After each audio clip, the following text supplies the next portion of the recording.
Hi, this is Craig Haskell with Haskell Value Real Estate Investor. You're listening to another exclusive interview with a leading authority in the opportunistic and value real estate investing space. Today, we are on site in Irvine, California, speaking with a leading multifamily value real estate investor on how to reposition distressed multifamily properties for maximum income and growth. You are in for an amazing treat. Grab a pen and a stack of paper because you won't want to miss a word of this hour-long interview with Jerome Fink, co-founder and managing partner of the Bascom Group. In this interview, Mr. Fink uncovers the methodology and little-known secrets to Bascom's success on repositioning and renovating over $6 billion of value real estate. According to Jerry, Bascom has perfected their repositioning systems so that they are repeatedly doing the same thing very well, over and over again. Get tips and ideas from Jerry on how to make your deals more profitable.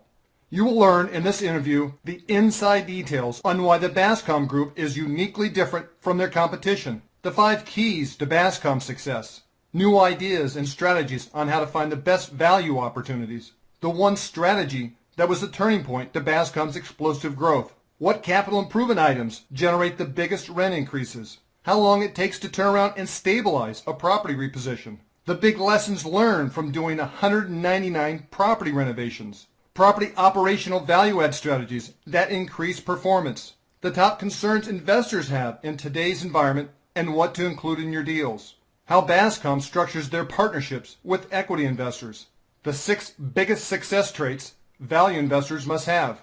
The Bascom Group was formed in 1996 by 3 University of Wisconsin classmates, Jerome Fink, Derek Chin, and David Kim. They have acquired over 52,000 multifamily units, totaling in excess of $6 billion, completed 199 property renovations, and generated over 45% IRRs. This interview with Jerry Fink is packed with valuable information that will help you learn new ideas so that you make more money in your real estate business. Take advantage of today's great buying opportunity by employing the tips Jerry Fink uncovers in this exclusive interview.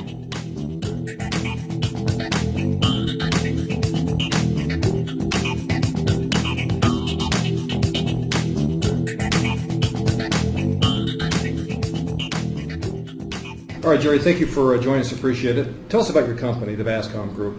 Sure. Our focus is really value-add multifamily and distressed multifamily assets.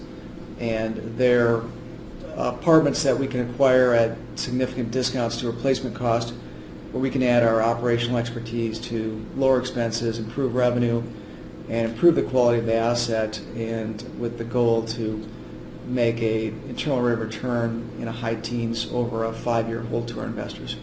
You are buyers and operators of apartment buildings that are in distress, and you fix them using your strategy. Yeah, our business strategy is to really pursue distressed and value-add multifamily deals throughout the U.S. And they're all existing properties, typically cash-flowing properties, or properties that have operational challenges or higher than market vacancy, high expenses, tougher tenant profiles, deferred maintenance, and we'll find those properties typically off-market or through our contacts, and then put money in expertise and operational improvements to improve the earnings.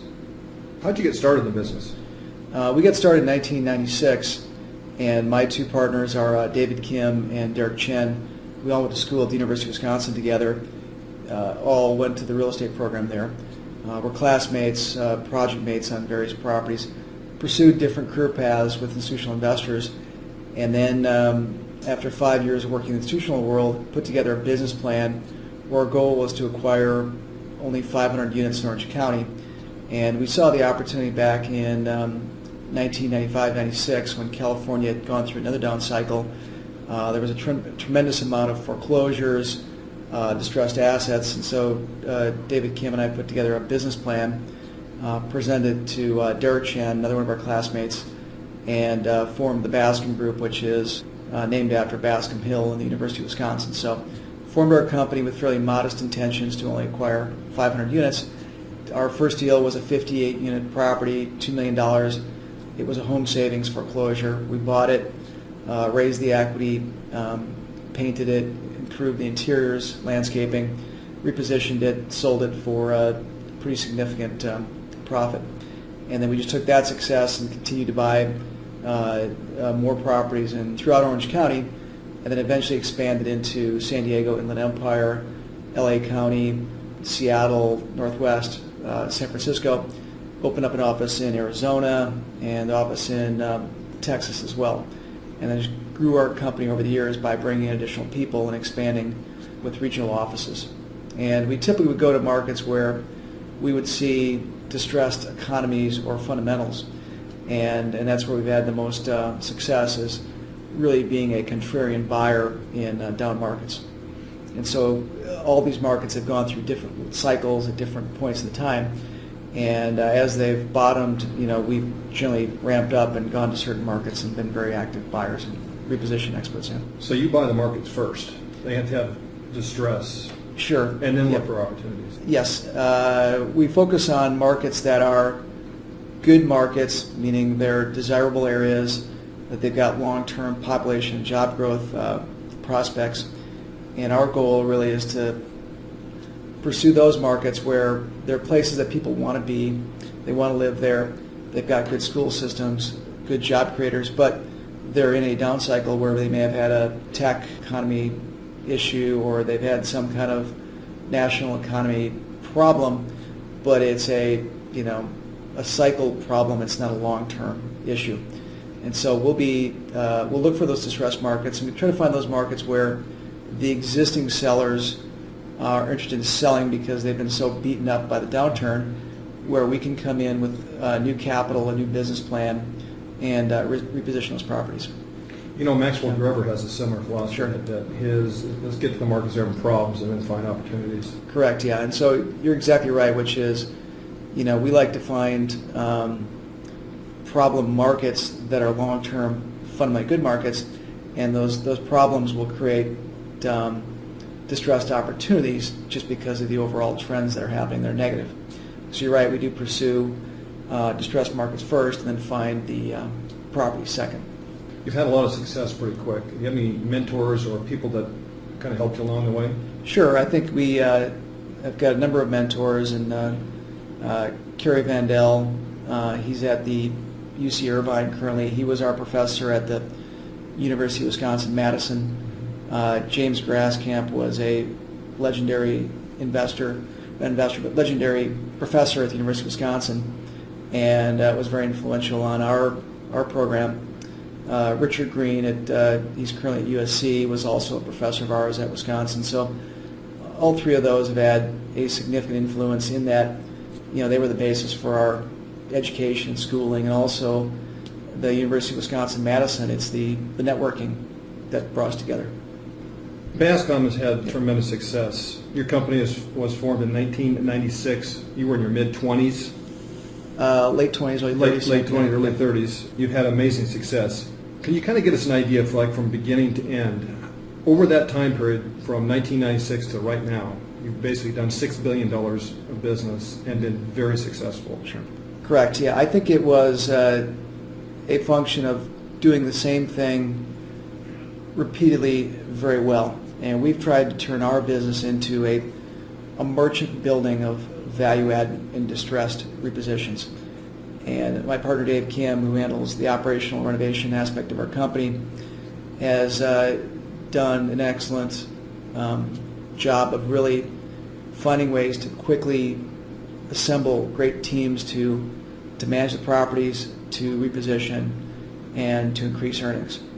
And the goal that we find with these properties is to get in there as quickly as we can, put in new management, finish your renovations within less than a year, rebrand the property, and then push the earnings up over the course of several years. And I think the reason for our growth and our success has been we brought on a number of additional partners that are very seasoned professionals in the industry that have helped us expand, and we've given them the ability to not only take the responsibility, but they have the authority to manage their regions and their deals. You're coming from Southern California. You've gone into other markets around the nation. You partner with some local expert in the Correct, market, yeah. right? So that you have that local knowledge. Yes, our goal has always been both on our people and our third-party management companies and third-party renovation companies is we go to markets and we try to find the people that are, partners or longtime residents of a market. They grew up there, they went to school there, they might have gone to church or the synagogue there, and they're well established, and really take our best practices and apply them to their local knowledge. So we get the best kind of local knowledge with our kind of global best practice, put the two together, and we think we can create a real powerful combination of skills. But you're right, we try to find good local partners that knew the markets and knew the vendors and knew what was going on. So you had 500 units was kind of your goal here in Sure. Southern California, and you obviously took off. What were some of the steps? I mean, obviously raising money to buy some of these properties Yep. was a big issue. Sure. I think it's, David Kim and I have always worked for institutional investors. I worked at Pacific Life, and Dave worked at Disney Development Company. So I think one of our strengths has always been, since we've worked at an institutional investor, we knew about the due diligence, the reporting, the committees. So we knew that process intimately. And I think one of the challenges entrepreneurs have is, they get frustrated working with large institutions because of they have to go to committee, they have to do certain things, they need a lot of reporting. We've always done that and always operated, at full disclosure, full reporting, and we've tried to over-report to deal with and work with institutional companies. But we've also tried to keep our entrepreneurial spirit and quick decision-making as well. So we've got a very flat structure where we've empowered the people to make decisions, to have responsibility, to have authority, but yet we've got this ability to do, we think, excellent reporting for our investors. So we think we've got the best combination of an entrepreneurial company at the field level, but institutional quality reporting. And you put the two together, hopefully it's a good combination. And I think the reason we've been, bought and acquired and sold $6 billion of the deals has really been not only our success in each deal, but our ability to deliver institutional quality reporting. At the real core, what would you say your real difference is compared to your competition? We've always tried to put our investors and lenders first, and then our interest before that, because we've always found that if the investor or the lender is happy, despite any negative circumstances that may have resulted, if they walk away feeling like we put their interests in front of ours, at the end of the day they'll want to do business with us again. And so we've always tried to treat, again, our partners and lenders first, and then let profits or new business come second. And profits and new business will follow if your investors and lenders are happy. From an operating standpoint, how would you say you're different? From an operating standpoint, we're different than most groups in that we've got teams of people that are specialized in a number of certain responsibilities and authorities. We've got dedicated renovation managers, we've got dedicated people that focus on expenses, we have people that specialize in revenue, and so these people have done 100, 150, 200 renovations or repositions or management takeovers or management changes. So they're very experienced at what they do, and it's, again, as I've talked about, almost like a merchant building factory. I think second, why we're different is again, as I mentioned, our experience. I mean, there probably isn't another group in the country that's done 200 repositions. We don't do new development. It's strictly existing multifamily properties. We can buy them at big discounts to replacement cost and add value through our expertise. And I think third is we give people not only a lot of responsibility, but a lot of authority to make decisions. So the people here are empowered to do things. And I think fourth, we've also reorganized our company by teams, where these teams of not only acquisition people, but operational personnel as well, are on a team, and we've created annual competitions and incentives where their goal is, how much can I drive revenue, how much can I lower expenses, how much can I increase NOI. And every quarter we meet and discuss those targets and objectives, and we put the teams against each other. So we might have a Texas team versus an Atlanta team, and their goal is to meet the market standards or beat each other on lowering expenses. And then we provide bonuses based on their performance. And I think fifth, every employee and partner here puts money in these deals. So you're not, every employee is a partner in all of our deals, and people may have 100,000, they may have 1,000, but they have material amounts of their own net worth in these deals. So they're incentivized to make it work because they've got their net worth on the line too. So in today's distressed market, where do you see the market heading? Yes, I think it's been, the market peaked in 2007. We've had now 2 to 3 years of decline. We're looking at opportunities in a variety of ways. One is discounted loan payoffs on our existing portfolio, where we go back to a lender and they might have made a $10 million loan, and we're able to buy that loan now for $7 million.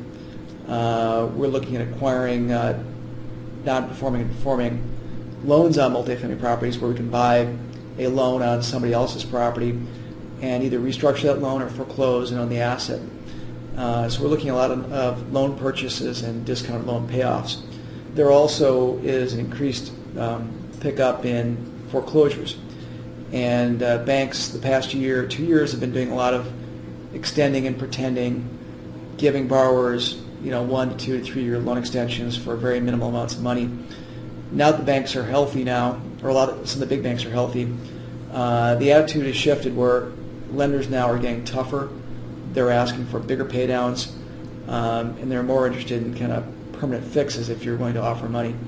And what we're seeing now is, because of cap rates have dropped, we're seeing kind of an increase in foreclosures. And it's just taken a lot longer than we thought, but we're seeing those distressed opportunities in Las Vegas and Phoenix, Inland Empire, Texas, and to a limited extent in California as well. So it's really, discounted loan payoffs, it's the purchase of non-performing loans, and then third, it's really just distressed real estate, either foreclosures or a seller that needs to sell because his loan is due. Is there a sample or example of something you've done recently? Sure. We bought a property in Denver. The seller went back to his lender and did a short sale effectively. The short sale in the home industry is very common, but that's another avenue that's becoming very popular today because the seller typically wants to avoid the stigma of a foreclosure, and so they'll go back to their institutional lender and say, you know what, I've got a $20 million loan, I've got an offer for 17, will you take it? And we just both part ways. And so we're seeing short sales pick up increasingly because a lot of lenders don't want to own the real estate, and a lot of owners would like to avoid the stigma of a foreclosure in the track record. So short sale is becoming a very common avenue to buy distressed assets from owners that have an over-leveraged loan. So in Denver, you bought something in Denver? Yeah, so Denver, we bought a Class A asset that had about $130,000 a unit of debt on the property. It would cost $150,000 a unit to build it today, and we bought the property for $100,000 a unit. And then we put on a Freddie Mac acquisition reposition loan, bought the property. It was built in 2002. So we bought the property, spent about $7,000 a unit in upgrades. It was a Class A building. The only challenge was it just had too much debt in the property. Mm-hmm. And so we bought the property and repainted the exterior, changed the name, rebranded the building, upgraded the interiors, converted a storage room into a movie theater, enhanced the gym, put a putting green in, built a better tot lot. So we took this building that was probably an A-, B+ building, 7 years old, which was very nice, and really turned it into an A+ quality building in a sub-market. And our total basis was $108,000 a unit. That building today would cost $150,000 a unit to build. So we feel like we've got a very high quality asset at 70% of replacement cost in an A location. It's done very well since then. So. Back in the early 2000s, I recall reading Yep. Globe Street. Sure. And it seems like almost every day you guys were taking out a deal in Texas or Arizona. Do you see that opportunity again? Were the volumes there in the future? We do. And I think right now we're in this, 2008 was denial. 2009 was probably anger. 2010 is reality. And so reality is setting in, there's still been very limited transactions because lenders don't want to take a big discount. Owners don't want to sell their building and get nothing. And buyers want to buy on distressed prices. But that bid-ask gap is narrowing. And we expect probably late this year and probably a 3 or 4 year run where we expect to be incredibly active buying distressed deals. And all of this lack of transactions is really building up this pressure cooker. I mean, it's it's going to explode at some point, and it may not be a tsunami like people think, but it's going to be an increased level of activity for probably a 3 or 4 year window. And so we think the distressed deals, foreclosures, I mean, they're hitting now, but very limited. But late this year and the next couple of years, a pretty significant pickup. And we think that'll be a great window because the supply of foreclosures will increase dramatically. The capital that's out there will get expended just on, the deals that are out there. But second, we're entering this demographic change that's one of the most incredible changes in the history, of our country, which is the baby boomers' kids are leaving high school and college. Now they're entering the workforce, they can't find a job, and so they're staying at home, they're doing roommate situations.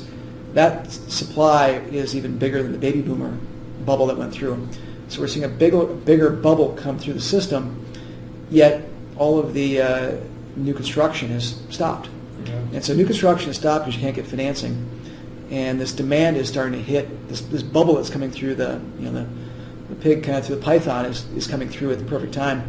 So even though we've got high vacancy and concessions and one of the worst operational markets, starting in probably 2011 to 2015 is a tremendous window of the perfect storm in a good way for supply-demand fundamentals. So you got to think it's got to put upward pressure on rents. It will, and so we think it's going to be flat or even declining rents this year.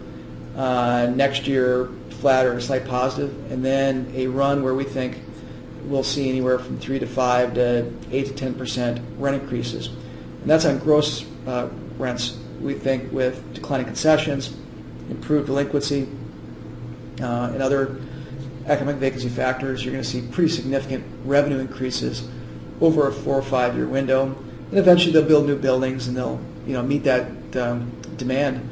But we'll see a pretty tremendous window here for about 4 years. So you're going to get the NOI growth from burning off of concessions, vacancy loss, sure, and the growth in rents. Correct, yeah. So we think it's right. It's we've been hit by the reverse perfect storm, which has been physical vacancy has gone from say 5% to 10 to 15%. Delinquency has gone from half a point to 1% to 3 to 5% on some type of buildings. Yep. And then you've got concessions, which some markets were 0 or half a month to, some markets in Vegas or Phoenix, they're 3 or 4 months of, and so you add that economic vacancy, that's a 30 to 50% deduct off your gross rents. And then that's just the income side. And now you look at your expenses, and utilities have exploded every year because of just rate increases that we're seeing in markets. Second, as people double up in units, your utilities go up. So it may have had 2 people in a unit, now you've got 4 or 5. So utility usage has gone up. Third, you now have to spend more money on your marketing. So marketing budgets have gone up 50 to 100% because you're fighting to get that one good tenant out there. And so people's marketing budgets have increased. And then I think fourth, turnover and repair and maintenance has increased because, and eviction costs, because as people have lost jobs, you've had to evict them. And when a person loses their job, they generally don't leave the unit in good condition. They leave their junk there. A lot of times they'll trash the unit. And so you're having to spend significant sums of money to turn these units over when a person has lost their job and in some cases been evicted. So expenses have exploded while revenue has shrunk dramatically. So we've gotten this kind of reverse perfect storm, or the perfect storm of kind of bad things happening. But as the market improves, all those things go in better direction. And that's why I think you'll see a pretty substantial increase in NOI over that period as the markets improve. Yeah, it just seems like you guys have turned around 200 buildings. This is probably going to be your third cycle. Sure. that you really have your system set up to take advantage of this big time. We do, and I think the one positive that we've had is it's been incredibly painful the past 3 or 4 years. We've gotten through this with some missing fingers and limbs, but we're still alive. Yeah. But the one thing this past couple of years has taught us is we've learned tremendous skills in finding ways to lower utilities, to retrofit toilets and shower heads, and cut down trash bills, and retrofit lighting. We've learned how to optimize our marketing budget, where we look at the drivers of the marketing and our cost and find the optimal equation for that. We've scoured payroll and tried to find the optimal number of maintenance people and managers and leasing agents. We've improved our ability to turn units with minimal cost. We found very creative ways to save money on carpeting and flooring and cabinets. And so, the reduction in cash flow with the same level of debt service has really forced us to become sharper than we ever have. And I'd say we've learned more in the past 3 years than we learned in the past 15 years. And not by choice, but by necessity. So, I think when things were great and rents were going up and you can increase NOI by repositioning a deal, you tend not to get as sharp. And I think the past couple of years have made us sharper than we've ever wanted to be. And so I think those skills are great because now we've got those skills. And when we find new opportunities, we can apply them to them and I think do even better than we've done in the past. So how are you sourcing your deals? We are sourcing it through a variety of ways. One is the traditional brokerage community, which is 80 to 90% of all transactions. So that's listed deals. It's deals that a owner hired a broker to do a limited marketing, and so we're pursuing those. We are also making unsolicited offers on markets that we want to be in. For example, we'll go to Las Vegas or Phoenix. We'll find some markets we like and send out unsolicited offers on all the buildings we want to buy. And we not only will send those offers to the owners, but we'll send those offers to the lenders. So we'll make unsolicited offers to buy the debt on properties because we got databases that will tell us, what the rents are. We know what the expenses are. We can easily tell what the values are, and we can also find out who the lender is, the contact. And so we'll make offers, to buy the loan. And we'll make offers to buy the property, and we'll see who shakes out first. Third, we've got a number of sources that will broker us loans that, every day we probably get half dozen opportunities shown our way to buy notes on properties. And so we're looking at a lot of those opportunities as well. And so it's the banks and special servicers that are sending us deals off market. It's the brokers out marketing REO properties. We're making unsolicited offers. And then fourth, our existing lenders and partners are coming to us saying, hey, I've got this challenged property, or I've got a sponsor that I don't like anymore. Can you come in, take over the position? Let's recut the new basis, create a new structure, profits and splits, and reposition the deal as if I'm starting over. It's like a joint venture? Joint venture, yeah. So we're having people come to us with joint venture opportunities of existing deals where, their sponsor, they want to go their separate ways because it's not worked out, or they're not comfortable their sponsor can execute the new game plan. And so we're looking at quite a few of those opportunities as well. Now, most of your properties go through a remodeling process. What capital improvement items give the most bang for the buck on the rent increases? Now, obviously you're not doing all that right now, but sure. The last cycle, you've got experience doing that. Yeah, I think the items that give the biggest bang for the buck are, obviously the cosmetics. It's the exterior paint, landscaping, because those as a total cost relative to your basis are fairly modest. So if you can repaint the exterior, put some new signage in, improve the landscaping, that has a tremendous impact on, at least the physical appeal from someone driving down the street. And then second, once that person, enters the property, bang for the buck is really upgrading the amenities. So can you put a tot lot in? And a tot lot or playground might cost $40,000. But if you're buying a $20 million deal, it's a fraction of the total cost basis. Yet if you've got families with kids, which is very popular today, when a 2 or 4 or 5 or 6-year-old sees that little playground, they want to live there. And also those little tot lots and playgrounds, they focus the kids in one area so the kids aren't destroying the property. Second, we put in other amenities like gyms. A gym might cost you $30,000 to $50,000. And we're finding today that that's incredibly important because people now are canceling their gym memberships. Mm-hmm. So the old model used to be, we put amenities in, they're great for marketing, but no one uses them. We're finding now that people not only want to use them, they need to use them because they're canceling their cable bill, they're canceling their internet service, they're canceling their gym membership. They're really cutting back their expenses due to the recession, and so now they're using the gym on site, they're using the business center. Business centers will spend, $10,000 to $15,000. Again, we built them with the intent that they look good, but no one uses them. We're now finding most of our properties a waiting list to people to get in to use the computers. And we always thought that somebody would have, okay, everyone's got a computer in their apartment, they've got internet. We're finding no, they want to save $50 on, the internet service, and they will go spend a couple hours in our computer room using our computers. So amenities are a big bang for the buck because when you add up the cost of it relative to your basis, it's a pretty small percentage, but it gives you a big bang for the buck. So obviously it's exterior paint, landscaping, signage. We'll upgrade the leasing office too. So when you walk in the leasing office, we'll bring it to kind of A quality standards. And we can do that really for a fraction of the price to build one new. So we'll upgrade the leasing office so when you walk in, it looks like a Class A facility. We've got all the new amenities, so that looks like Class A. And then when the person goes to their unit, we'll upgrade the flooring. I mean, now we're using this faux wood flooring, which is the vinyl sheets that looks like distressed wood, if you've seen it. I mean, you look at it, unless you touch it, it looks like real wood. Yeah. So we'll do the faux wood flooring. We'll do, they've got countertops now that look like real granite, that I walk in, I can't tell the difference. It's a faux granite countertop that's really Formica, that is an amazing product at a very cheap price. The old model was you put real granite in there and you got this premium. That doesn't work anymore. So we do the faux granite, the faux wood floors. We'll sometimes paint the cabinets, occasionally put in new appliances. But on the interiors right now, it's really improving the appearance with flooring, some paint. We'll do accent walls. And also our models, we make our models look amazing. So we've got nice little children's rooms with the right kind of tone in there.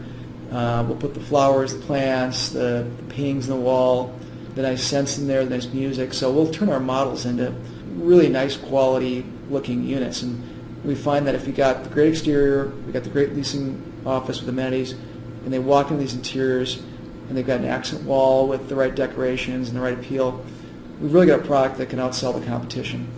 And again, at a fraction of the cost. So, now, I've seen in the marketplace a lot of the properties that you guys put on the market to sell, and it's almost like you're leaving a little bit on the table for a value add for the next guy. Sure.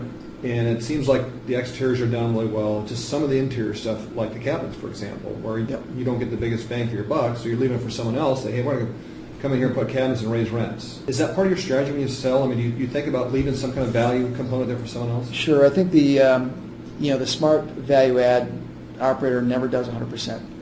And if you did 100%, you might spend 30,000 units. So you want to spend some fraction of that to get the biggest bang for the buck, and yet leave something for the next guy so the next buyer can assume or believe they're going to get some additional rent increase or additional rent pop by doing these additional improvements. Because everyone always wants to feel like they're going to add some improvements or add their expertise, and they need that story to sell to their lender, their investor, that they're going to run it better and going to raise the rents, because if they can, then they can pay a cap rate that may be lower than you can ever imagine because they've got an NOI or income stream higher than you do. So, and so you want to give them that ability, that or opportunity that there is additional upside. And so we never do 100% of what we really should do. So, how long does it take you to turn a deal on repositioning from Sure. renovations to lease up? Sure. On average. Yeah, we can get the physical improvements done with under a year, and that is all the exterior, the amenities, parking lots, any exterior items done within a year. And to do the interiors typically takes us, 2 to 3 years. And the reason for that is we only do interiors when a person vacates. So we want people living there and we want full occupancy. But when they move out, we'll renovate. And so if we don't get the turnover, obviously it'll take longer to complete that. But we can do the exteriors within a year, and then the interiors take anywhere from 2 to 3 years depending on turnover. So to get fully stabilized, Yep. you'd say, what, 2.5 years maybe? Yes, and I think you can do the physical enhancements on the exterior within a year. To do the interiors takes 2 to 3 years, but it also takes time to push the rents up because you never really raise everyone's rent to market day one because the shock of that might vacate the building. And so typically we'll raise rents in sequence over a 3-year period on existing residents so that the amount of increase is not such a shock that they move out of the building. And so we'll obviously, on new units that are renovated, we'll ask market, but existing units, we'll transition them to market over a period of time. What's the most extensive remodel project you've done? The most extensive remodel we've done is property in Redondo Beach to Harbor Cove, and we spent $35,000 a unit to renovate that property. It was on the ocean, lily sat on the sand in Redondo, Hermosa border, and there we went with a very significant renovation budget, with the bulk of that being the interior. So we did, granite countertops, stainless steel appliances, upgrade lights, wine refrigerators. Really went aboard because we were taking rents from $2,000 to $4,000 a month. Wow. So there we spent a lot. But we've had other properties where we've replaced the plumbing, put in new pipes, put in new boilers. We've done structural retrofits. We've done lead-based paint and asbestos remediation. We've done, roofs, siding. We've taken wood-sided buildings and made them stucco. We've done new windows in properties. So we've done it all. We've done all types of renovations and some pretty significant heavy lifting type jobs. Having been through so many of these renovations, what are 4 or 5 big lessons that you think you've learned? We've made every mistake in the book over the years. And I think it's really having a good team that's got local presence, that has the time to analyze the property, understand, the scope of what you plan to do. And that team hopefully has had experience with your style of renovations. And so a lot of our vendors have been with us for 5, 10, 15 years, and they understand that. And I think with renovations, one of the things we've learned has been it's been a challenge, I think, understanding the draw process and the limitations on the draws. And in a perfect world, you just keep spending money and assume that your funding will always be there. And I think the one thing we've learned in the past couple of years is sometimes banks have financial problems. Sometimes they don't want to fund a draw, and that can limit your ability to execute the business plan because you assume that the money would always be there. And so I think a handful of challenges we've had has been where banks stopped funding their draws. They had financial problems or other issues, and meanwhile our renovation contractor was continuing forward, and we were too, assuming that money would always be there. And obviously if you don't pay a renovation manager, you're going to have all kinds of issues with liens and work stoppage and all that. So, are there certain capital items that you start first Yep. versus some you start later? Sure, I think you always start from kind of the top down, meaning you do the roof first, you do the siding second, you do the landscaping third, because you don't want your roofers wrecking your landscaping. So you start kind of big picture exterior items, starting from top to bottom first. The goal obviously is to get the leasing office amenities online first, because you want to be able to sell your product. So you want to get that leasing office, the new signage, amenities online quickly so that you can be up and running. And you can do projects in the exterior of the property later, but you want to get that main entry done right away, because that's what the consumer sees driving into your property. Now, the general market right now is obviously very tough. As we talked about, vacancy is high, Sure. concessions are high. What sorts of value-add strategies are you implementing now in this market?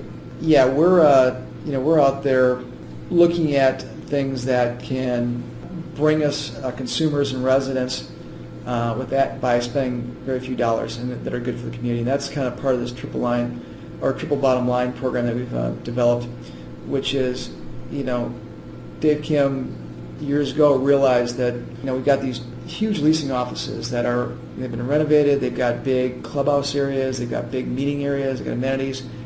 that, for the most part, really not being utilized. I mean, they're there, and we discovered that, hey, we've got a captive 1,000 to sometimes 3,000 or 4,000 people living in one of these communities, and why not take resume building teachers, English teachers, job fairs, immigration seminars, you name it, and let's create classes on site that residents can go to, invite their friends. And then we're finding that these residents will invite friends that don't live in our property. Now we're bringing people in that will go listen on a speaker on how to do better in sports, or how to do your resume, or how to find a job, that they'll go to our property and go, wow, this is a really nice property, maybe I should live here. So it's a great way to generate traffic from your submarket. And most of these services are relatively low cost or free, because there are nonprofit groups, other groups out there that volunteer the time to help people, and they just need space to do that. Second, we've given apartments to teachers and security people and other groups like that that can come in and do programs and teach people certain skills, and in return we give them a discount or free unit. And so we think that's great, because with all this vacancy today, you've got a typical building 10 to 50 or 100 vacant units. That's really unused currency. So why not take that unused currency, give it to a teacher or somebody else, and they'll go teach their class. And now we've got happy residents that want to stay there, that want to bring their friends on site. So we think that's a great thing for the community and the building as well. So you're adding value through the tenants. You're giving them these extra services and amenities that other properties aren't doing. So indirectly or directly, it affects your bottom line. Correct, yeah. And what happens with the challenge that people are faced today with high leverage loans and cash flow deficits, people are cutting out those services. But we're finding, hey, let's enhance those services, because, again, most of them are low cost or free. So let's expand that program, and let's make the residents not only happy, but in some cases we've held job fairs where several residents got a job. So by the fact they got a job at our job fair, that's one less person that we would have to have leave the property. And so some of our job fairs have been great, because they've kept residents in addition to generating traffic to our property. But we found, again, with the triple bottom line, the utility retrofits, we've scoured every property, trash, water, sewer, electricity, and done all these retrofits. And second, it's the community service type educational fairs and events and things like that at these properties. That, again, we're taking the assets we have and really donating them to these groups. In return, they're providing services for our residents that everyone's happier. So. Yes. And that really translates into, we think, improved earnings and lower expenses. And we're also finding too that if we let the local church use our facilities for their choir practice or whatever they're doing, then we're finding graffiti and other problems diminish, because now this community is part of the residents. They're vested in it, and now they have less desire to damage it or cause problems. So. Bascom typically outsources property management to third-party companies. Yep. What systems do you have set up to overcome some of the third-party challenges? That's a good question, and we've always found it's best to find the best fitting local property manager in a submarket. We've never believed that we can go start up a new company and make it better than what's in a market currently. And so we hire the best third-party property managers in a submarket, and then try to overlay our best practices. Obviously, you have to kind of watch what the property managers are doing, and so our operational people here are very active and very involved in the management of third-party managers. So we do secret shops. We do a tremendous amount of analysis and analytics to really evaluate, are the leasing agents capturing an appropriate percentage of tenants, of new residents? And so we do a tremendous amount of analysis on these communities to make sure that our third-party property manager is performing the way we think is up to standards. And so we're very involved in the management and analysis of how they're doing. And we're very active if we find that on-site people are not performing. And the best way to find that out is really proof in the pudding, which is the performance metrics, which is, we send shoppers over there, how do they score? And second, with all the people that are coming in the community, what is their closing ratio? And those are all things we measure. And third, we visit these properties every week, every month. We do asset quality inspections, and so we'll personally inspect the property, take pictures. We'll look at the maintenance office, with the leasing office, check out the models. We'll look at the remote corners of the property. So we're out there on a very active basis, watching, analyzing, and using follow-up with managers to improve our on-site people. Triple bottom line program you have, and Sure. some of the renovations and the systems you have in place. Yep. Do you have trouble sometimes with the management company buying into what you're doing? Sometimes, but I think after they do it, after they do this social outreach type programs, we found they become more vested because, it's something that everyone likes doing. They like to see people that maybe they couldn't speak English learn to read English, or like to see someone that is unemployed learn how to write a resume. And we're finding that initially there is some resistance because the typical reaction is, well, I don't have the staff to do that.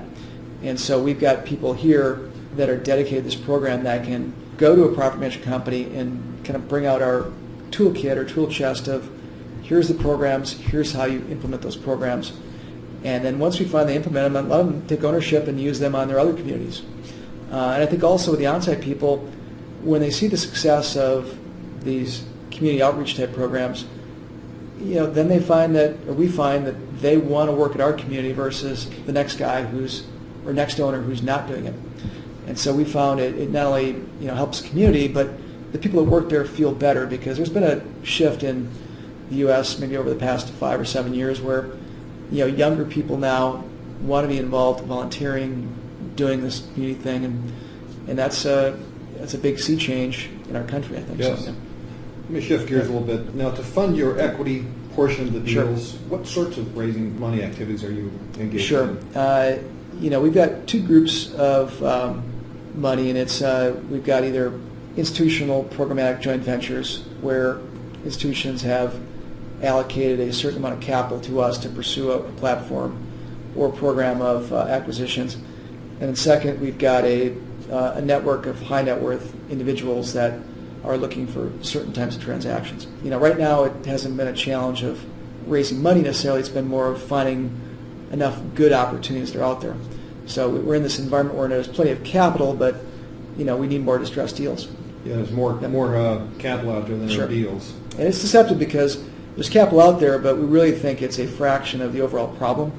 It just seems like a lot of capital because there's so few opportunities that it's creating kind of a mini frenzy right now, or mini bubble. So, how do you typically structure your joint ventures? Yeah, our typical joint venture is structured where we put up anywhere from 5 to 10% of the equity, and our partner puts up anywhere from 90 to 95% of the equity. So every deal, we've got our own money in the deal, prepare to pursue, and so we typically structure it where we put up our, say, 5 or 10%, they put up their 90 or 95%.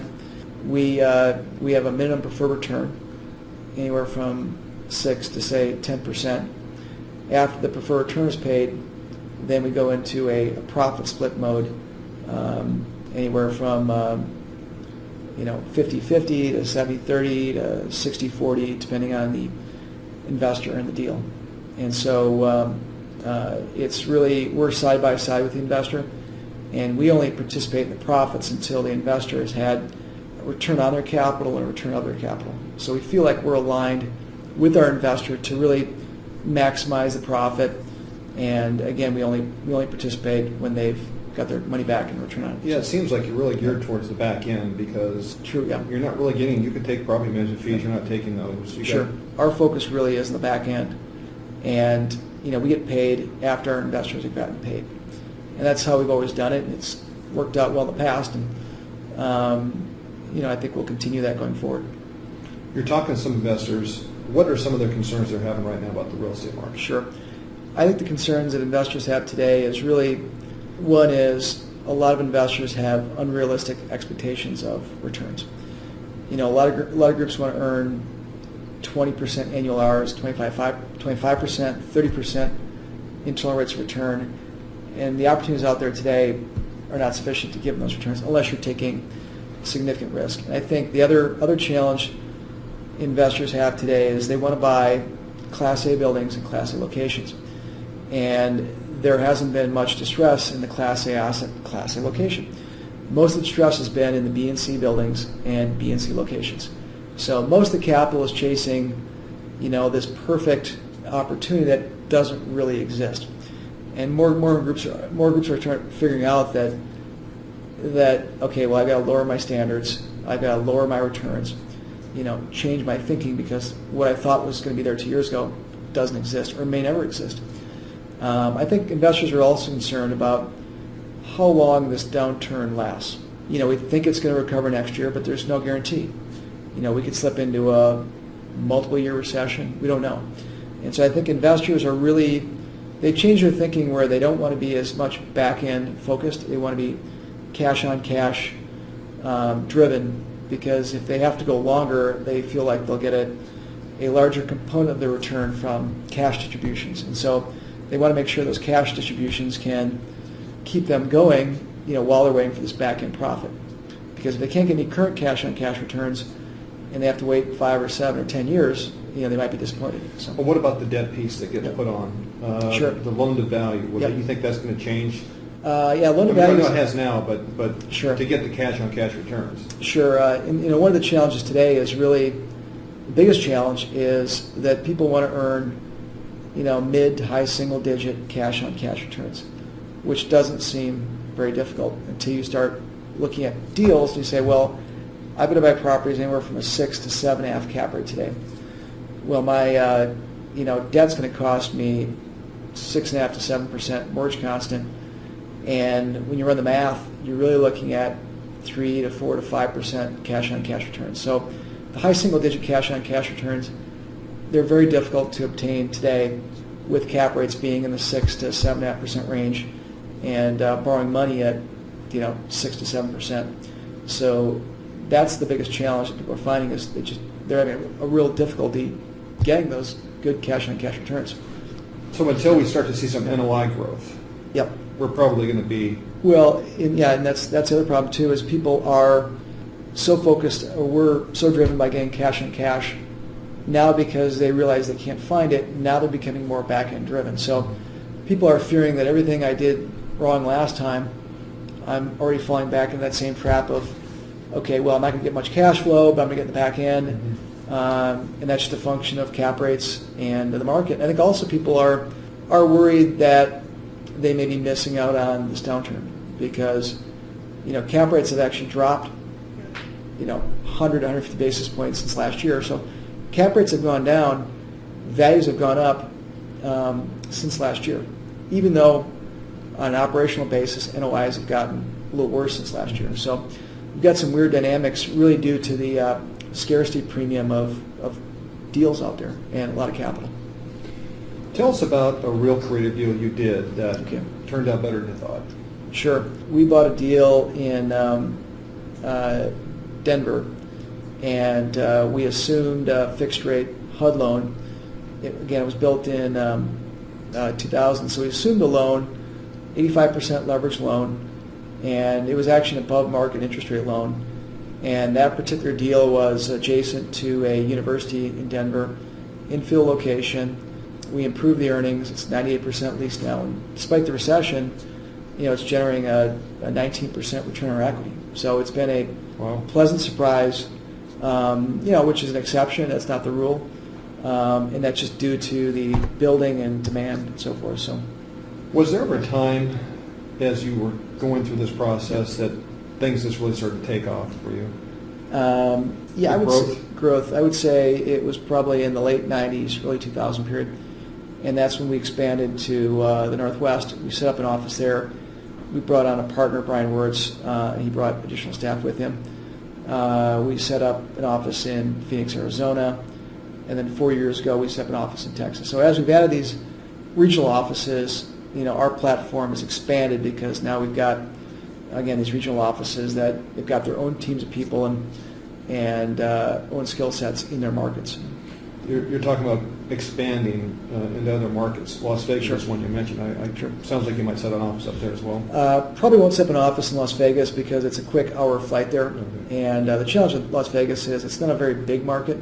Right now it's difficult to even buy deals there. There's really no B quality or better building available to buy, and it's probably the most distressed market in the country. So love to buy more deals there, but there just isn't the volume of properties to buy.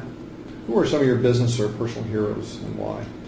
We've always admired Sam Zell. He's been a very candid and frank individual and very successful in his career at buying and selling and repositioning companies and assets and properties. And he's also a very colorful and charismatic guy that is an excellent speaker and someone that's been around the block a lot. So. Yeah, you guys exhibit a lot of the same Yeah. characteristics. Sure. So let's say Yeah. you had no money, you had to start all over with the wisdom you have now, looking back 16, 14 years ago, what would you do different? I think we would have sold everything in 2007. No, yeah, right. Okay. Yeah. So, no, I think if we had to do things differently over this last cycle, I think we would have not bought a number of properties in C locations. So I think one of our mistakes that we made was we bought properties cheap in C markets, and we bought them, repositioned them. But with this downturn that's happened, the C buildings, C locations have been hit the hardest as people have upgraded to B and A buildings. And, we thought there would always be a built-in demand, but, in some markets like Phoenix, not only do the job losses, but this Immigration Act issue where people have had to go back to Mexico, for example. It's really taken a huge hit in the vacancy. And again, the A or B building can always lower their rent and fill their building up. But when you're a C or D building, you can only go so far. And we're finding in some of these buildings is we've lowered our rents in the C and D buildings. In some cases, we've lowered our rents to the point where, to market levels where we can barely cover our operating expenses, let alone debt service. So I think we wouldn't have, I think some of these C buildings, wouldn't have bought them again if we had the choice. So Interesting. Yeah. We spoke with Rance King, Okay. and he said the exact same. Yeah. So I think they, in a hot market when demand is strong, they do great. In a soft market, again, implode, yeah. And everyone can always upgrade A and B. And we found in this market that the A and B owners have lowered their rents so much that they're at C rents. And so when your rents are that low, you can only go so low. Yeah, everybody wants a better quality of life. So, Yeah, they upgrade. if the A's lower the rents down, you're going to get the people who are in the B's are moving to the A's and so Exactly. forth. And then you get the C's, And the problem you're is pretty low right there. and there's no one below as C or D, so you kind of Yeah. you're running out of tenants. And I think the other challenge too has been, with this tremendous home surge that happened in 05 to 07, that we turned a lot of good renters into bad homeowners. And so the apartment industry lost a big percentage of good renters that became bad homeowners. And so now we're out there fighting for new residents that are really not that great of residents because a lot of the good people have bought homes and or they moved to an A building. So, it's a race to the bottom. It's a fight for that one person that can pay rent. So, Jerry, you've Yeah. been doing this for quite a while. You've learned a lot. You've made a lot of mistakes. Sure. With that comes Yeah. wisdom. If you were to teach a class to a group of investors that want to do something similar, what would be 5 things that they must do to be successful? One would be to, ensure that you've always got good people and a good team that you can work with. 2 is rely on the local experts and local knowledge, local vendors, local companies. 3 is put together a plan in writing and follow it, but be prepared to make adjustments. 4 is stay away from personal guaranteed or recourse loans. 5, buy existing cash flowing assets where you've got some minimum defined return that you can add value. And 6 is probably stay away from development deals. Right. It doesn't justify the risk does not justify the return. Mm-hmm. Great advice. So, yeah. Where do you see yourself in 10 years, the company? In 10 years, we see ourselves expanding our platform into other product types, other companies. We see the younger people in this company taking more of a leadership role And we see our company evolving and growing into something that's bigger and better than what it is today. And we also see ourselves in other product types and other real estate related type venture capital activities. Awesome. Yep. Thanks so much for your time. Thank you. You gave us a lot of wisdom. Good. I hope you enjoyed this interview. For more information on Jerry Fink and the Bascom Group, please call them at 949-955-0888 or visit their website at www.bascomgroup.com. For any other questions, comments, or ideas, please email me at craig@haskellvaluegroup.com.